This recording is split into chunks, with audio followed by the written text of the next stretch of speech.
organic, unpredictable, unknown, lovely, beautiful, a sense of fulfillment. This is part of the pleasures of life and not the chores of life.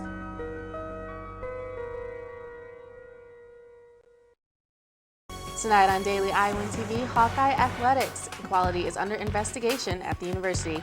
And murder trial. We have new details on last summer's shooting at the Coral Ridge Mall. It's finally starting to feel like spring, and the temperatures this week are only getting warmer. One University of Iowa shooter can be heard by fans before the contest even starts. Find out more about him and more coming up in sports.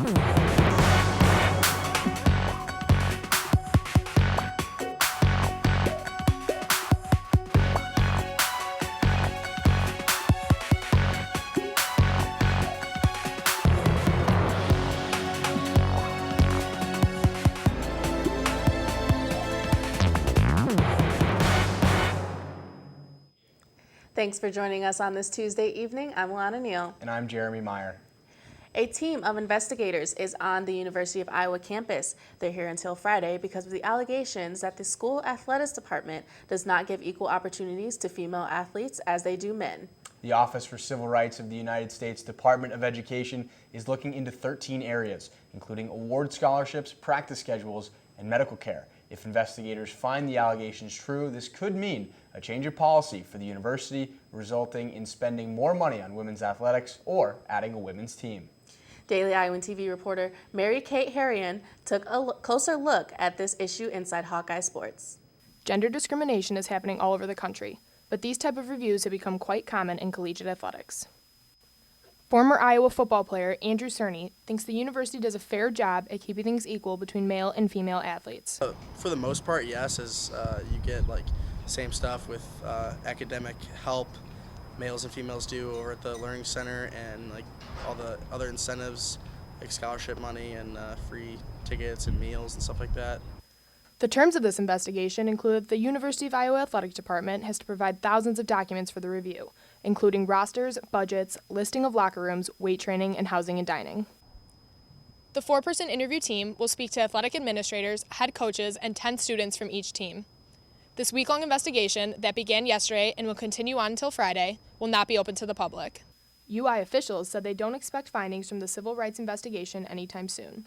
Recent investigations at other schools have taken years and typically will result in recommendations to improve. I think definitely it'll give some Iowa people in the athletic department a chance to like look at making sure everyone's happy and treated equally. Athletic Director Gary Barta made a statement to the media saying the UI Athletics Department is committed to providing student athletes in all 24 sports a first-class experience. Reporting from Kinnick Stadium, this is Mary Kate Harrian, Daily Iowan TV. Alexander Kozak's trial begins today. Kozak is the 23-year-old accused of shooting and killing 20-year-old Andrea Farrington in the Coral Ridge Mall last summer.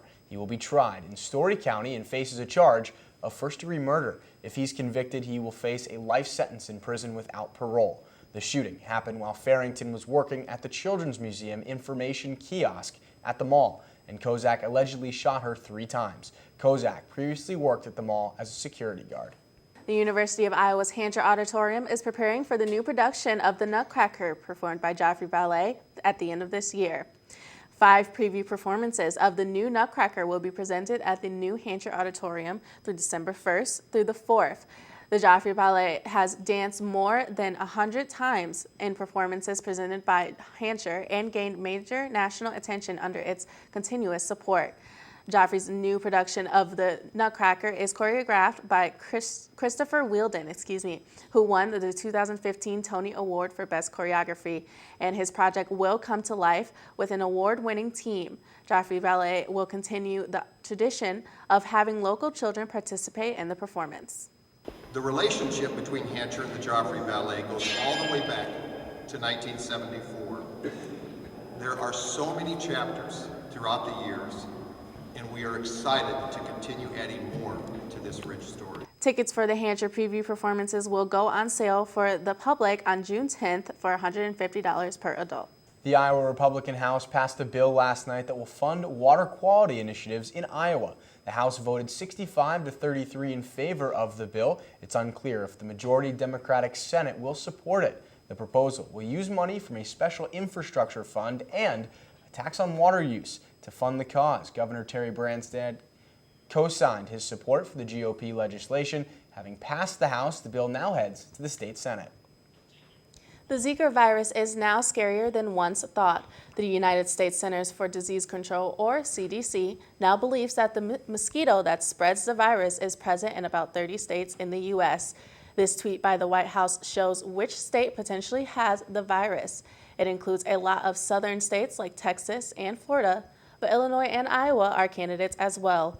Also, the virus originally caused pregnancy issues within the first trimester, but now causing issues throughout the entire term. The continental United States confirms 346 cases of Zika, and they're all linked to traveling. Tuesday is Equal Pay Day, which symbolizes how far in the year women must work to earn just as much as men earned the year before. Now, also on Tuesday, President Obama dedicated a new national monument to women's equality. He encouraged Congress to pass legislation. The Belmont Paul Women's Equality National Monument is in Washington, D.C. It was formerly known as the Seawall Belmont House Museum. The National Women's Party bought the house in 1929 and uses it as its headquarters, advocating for equality and political representation for women.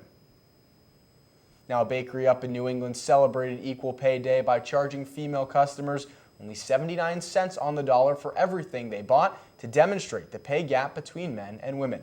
Men paid full price.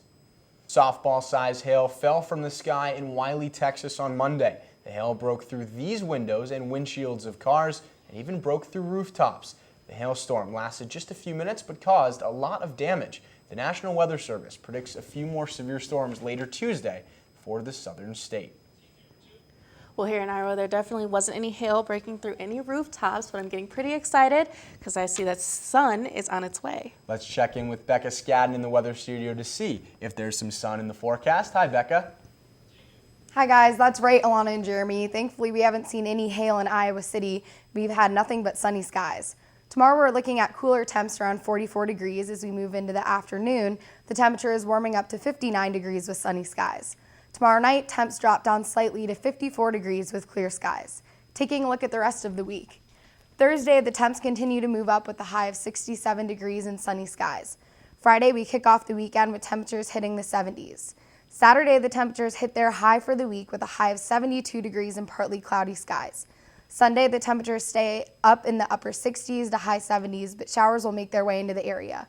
As we begin next week, the temps begin to head back down, with temps in the 60s and projected showers throughout the day. And speaking of warm weather, check this out. 3 men got to have the terrifying experience firsthand in the Pacific Ocean this weekend. The men were traveling in a boat when they hit a big wave and were ejected. They swam nearly 2 miles to reach a tiny island and were stranded there for nearly 3 days. Fortunately for the men, a U.S. Navy plane was able to see their rescue attempt from above palm tree branches, spelling out the word help. The men were rescued and now free of injuries. Now back to you guys. Iowa City police officers are raising money for dogs vests. It's to protect police dogs like Follow, who accompany police officers on the street. Every police officer wears a bulletproof and stab-proof vest, and they believe that each dog should have one because their lives matter too.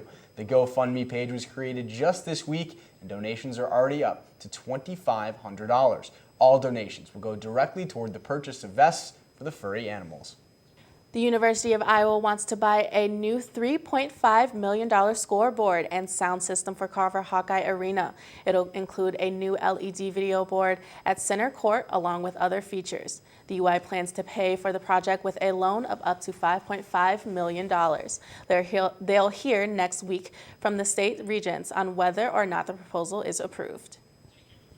The last surviving member of the famous 1939 Iowa Hawkeye Ironmen football team has passed away. Henry Hank Vollenweider was a teammate of Niall Kinnick and passed away Friday at the age of 95. He was from Dubuque, Iowa, and played as a fullback on the team. He won letters for the Hawkeyes in 1939 and 1941 before serving in the United States Coast Guard during World War II.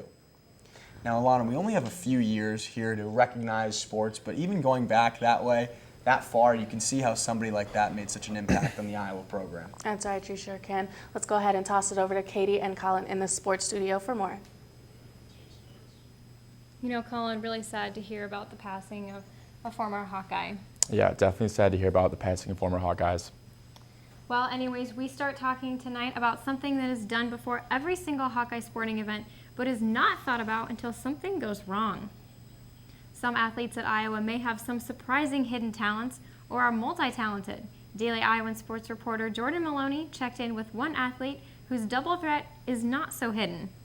If there's one thing Big Ten athletes have to get used to, it's the pressure of the spotlight. And one athlete at Iowa is used to a different kind of spotlight. Iowa cheerleader Maddie Hawkins started his career as a Hawkeye a little differently than most. Pursuing a performing arts degree, the freshman had never cheered before coming to the university. High school, I did track, cross country, co-ed dance team, football. I didn't ever cheerlead at all. But he had already had his mindset on performing in front of sold-out crowds at sporting events. Is there a reason why you decided to do the national anthem, or how did you decide to do When I that? first came to university, that was the first thing I looked for. Oh, okay. Back in my high school, I always did it. I was like, it'd be fun to do. It was great to see Maddie out there singing the national anthem. It really shows what he can do as a musician, and then also to be able to come right out there in a uniform and be able to do it, that looks that much better for our program, that we are multifaceted. And how does the Des Moines native feel about constantly being in the spotlight? With all the people, do you ever get nervous and have a lot of pressure? No, that was the easiest part of the day. I get more nervous now with cheerleading than with music, because music, it comes a little more natural to me. But this is something I have to really work for and try to perfect, and so. And based on his national anthem performance, Maddie Hawkins is definitely a natural.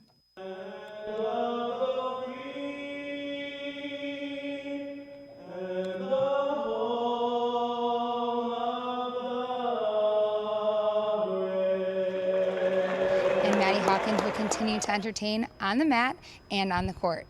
From the field house, this is Jordan Maloney with Daily Iowan TV Sports. It's all eyes on Maddie Hawkins, whether he's belting out a cheer or a song.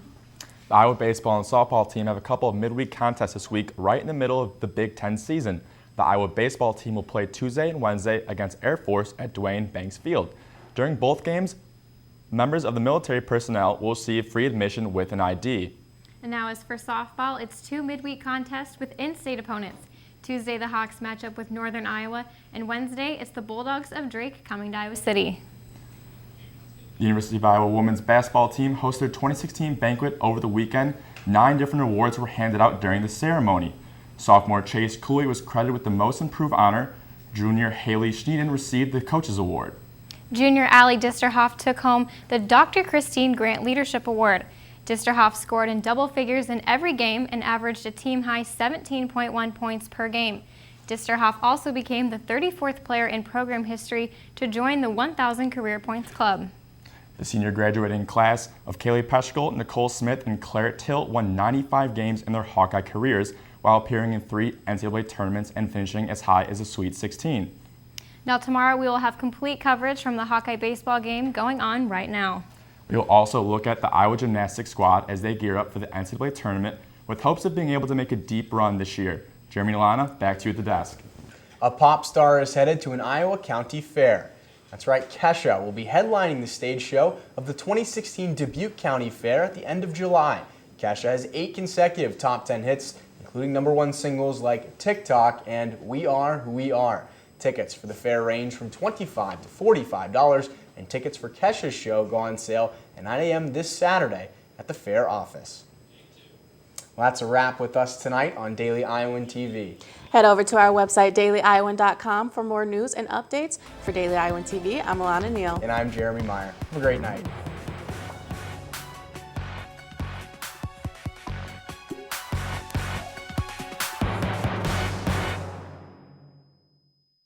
Iowa SJMC. Can't pick up a copy of the Daily Iowan? Are you worried about how you're going to find out about the latest news in Iowa City and the University of Iowa? Well, look no further. You can download the Daily Iowan mobile app on your iPhone for the area's best news coverage. And you can also read and watch us on your iPad. You can always find current and past Daily Iowan stories at dailyiowan.com. The Daily Iowan is now on TV, online, and in your pocket. If it happens, it's news to us. Iowa SJMC.